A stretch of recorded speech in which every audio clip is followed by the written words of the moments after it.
fifandraisana sa fombafomba, relation sa religion.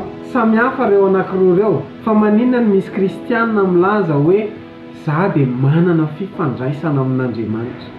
Hojerentsika androany mahasamy hafa ny fifandraisana sy ny fombafomba. Izay indray no fampizarantsika ao anatin'ity vidéo ity ka manasanao hanaraka an'izany hatramin'ny farany ao aorian'ny générique.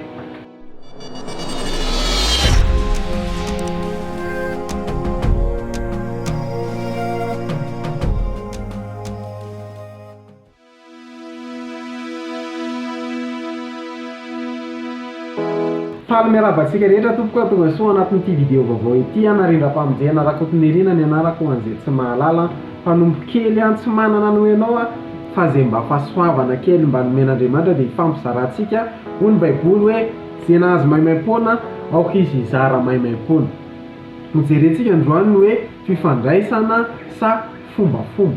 Ny fombafomba dia te hilaza aminao ny tokony ataonao. Ny fombafomba ihany koa dia miezaka manova ny ety ivelany, izany hoe ny fiseho ety ivelany. Amin'ny ohatra ny fombafomba dia te hilaza hoe aiza mamono olona, izany hoe amin'ny heriny tena, izany hoe mety tsy mamono olona izy nefa ny ao am-pony ao misy fankalana olona, tsy mahay mamela heloka. Izany hoe ny religion zany ny ety ivelany no amboarina, izany hoe ny comportement ety ivelany.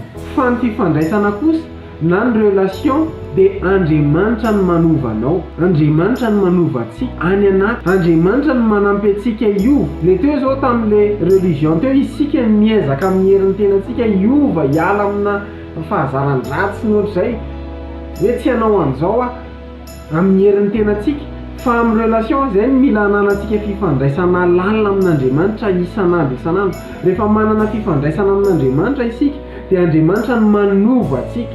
Izany hoe ny relation, ny fifandraisana amin'Andriamanitra dia Andriamanitra mikasika ny fonao, dia tsy ny ety ivelany ihany no vainy fa ny any anaty mihitsiny. Izany mahatonga hoe misy mpanompon'Andriamanitra be dia be mijoro vavolombelona hoe tena nanana fiainana ratsy taloha, sotro toaka, goka, tena nanana fiainana ratsy sy nanana fiainana manoto be dia be.